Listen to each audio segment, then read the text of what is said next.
I was just stopping by my favorite coffee shop, trying to grab a quick drink before heading out. I placed my order, reached into my bag, and my stomach dropped. My wallet wasn't there.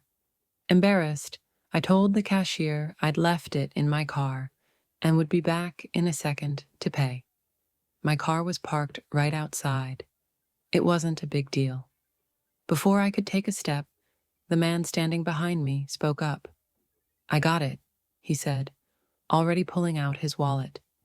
I hesitated, insisting it wasn't necessary, but he waved me off and handed over the cash before I could stop him.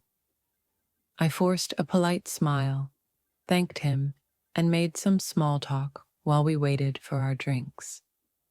It was a kind gesture, after all. But the second I picked up my coffee and turned to leave, things changed.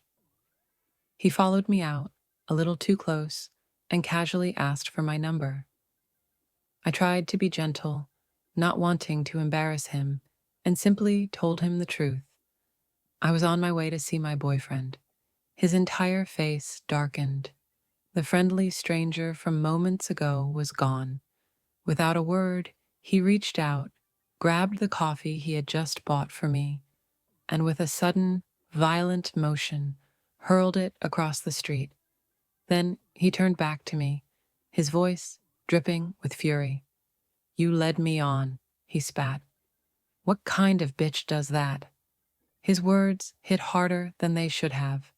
Before I could even process what had just happened, he spun around and stormed off, leaving me frozen in place, my heart pounding. I stood there for a moment, the warmth of his kindness replaced by a chill in my chest.